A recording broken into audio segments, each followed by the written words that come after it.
ദൈവമക്കളെ, പിശാച് പലപ്പോഴും നമ്മളെ വശീകരിക്കുവാൻ സാധ്യതയുണ്ട്. ക്ഷുദ്രം ചെയ്ത് മയക്കി വശീകരിക്കുവാൻ സാധ്യതയുണ്ട്.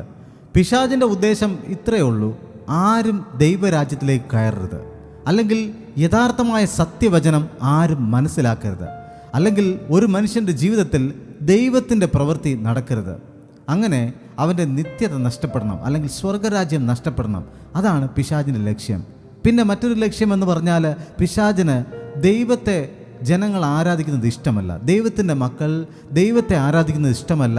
മറ്റെന്തിനെയും ആരാധിച്ചോട്ടെ, പിശാചിനെയോ അല്ലെങ്കിൽ വേറെ കല്ലിനെയോ മണ്ണിനെയോ എന്തിനു വേണമെങ്കിൽ ആരാധിച്ചോട്ടെ, പക്ഷെ ദൈവത്തെ ആരാധിക്കുന്നത് പിശാചിന് ഇഷ്ടമല്ല. അതുകൊണ്ട് തന്നെ പിശാച് ദൈവമക്കളെ ക്ഷുദ്രം ചെയ്ത് വശീകരിച്ച് മയക്കുവാൻ സാധ്യതയുണ്ട്. ഗലാത്യർക്ക് ലേഖനത്തിൽ 3-ാം അധ്യായം 1 മുതൽ 10 വരെ നിങ്ങൾ വളരെ ഗൗരവമായിട്ട് വായിക്കണം. അവിടെ ഗലാത്യ സഭയോട് പൗലോസ് പറയുകയാണ്, കർത്താവായ യേശുക്രിസ്തു നിങ്ങൾക്ക് രക്ഷ നൽകിയെങ്കിൽ ആ രക്ഷയിൽ നിന്നും നിങ്ങളെ പിശാച് ക്ഷുദ്രം ചെയ്ത് മയക്കി വശീകരിച്ചിരിക്കുകയാണ്. പൗലോസ് ചോദിക്കുകയാണ്, അങ്ങനെ നിങ്ങൾ ക്ഷുദ്രം ചെയ്ത് വശീകരിച്ച് മയക്കിയത് ആര്? അതിന് മറുപടിയാണ് പിശാച്. പിശാച് പലപ്പോഴും ദൈവമക്കളെ വശീകരിക്കും. എങ്ങനെയായിരിക്കും വശീകരിക്കുന്നത്? അവൻ വന്ന് പറയത്തില്ല, ഞാൻ പിശാചാണ്, എൻ്റെ വഴി വാ എന്ന് പറയത്തില്ല. അവൻ വ്യാജമായ ഉപദേശങ്ങൾ പ്രസ്താവിക്കും. ദൈവദാസന്മാരെന്ന് പറഞ്ഞ് നടക്കുന്ന, അല്ലെങ്കിൽ വലിയ പ്രസംഗകരെന്ന് പറഞ്ഞ് നടക്കുന്ന, അല്ലെങ്കിൽ വലിയ പാസ്റ്റർമാരെന്ന് പറഞ്ഞ് നടക്കുന്ന അവരുടെ ഉള്ളിൽ കയറിയിരുന്ന് വ്യാജത്തിൻ്റെ ഉപദേശങ്ങൾ അവർ പറയും. ഈ ഗലാത്യ സഭയിലും ഉണ്ടായിരുന്നു അങ്ങനെയുള്ള പ്രശ്നങ്ങൾ.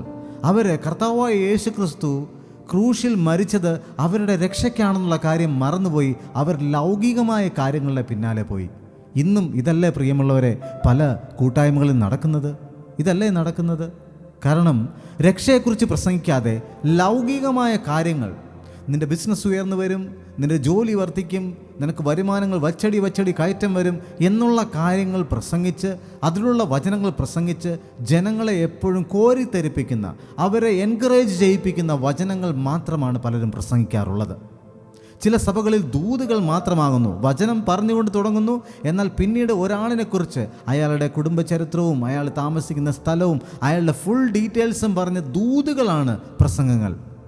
കർത്താവായ യേശുക്രിസ്തു ക്രൂശിൽ മരിച്ചതിലൂടെ നേടിയെടുത്ത രക്ഷയെക്കുറിച്ച് ആര് പ്രസംഗിക്കുന്നു? ആ രക്ഷ നേടുവാൻ പാപത്തെ ഉപേക്ഷിക്കണമെന്ന് ഇന്ന് ആര് പ്രസംഗിക്കുന്നു? എല്ലായിടത്തും വ്യാജമായിട്ട് മാറിക്കൊണ്ടിരിക്കുന്നു. അങ്ങനെ പിശാച് ഒരു മനുഷ്യനെ വശീകരിച്ചു കഴിഞ്ഞാൽ ആ മനുഷ്യൻ ആത്മീയനായിട്ടല്ല ജഡീകനായിട്ട് മാറും. പിന്നെ അവൻ്റെ ചിന്തകളുമെല്ലാം ജഡീകനായിട്ട് മാറും. പിശാചിനാൽ നമ്മൾ വശീകരിക്കപ്പെട്ടു പോകരുത്.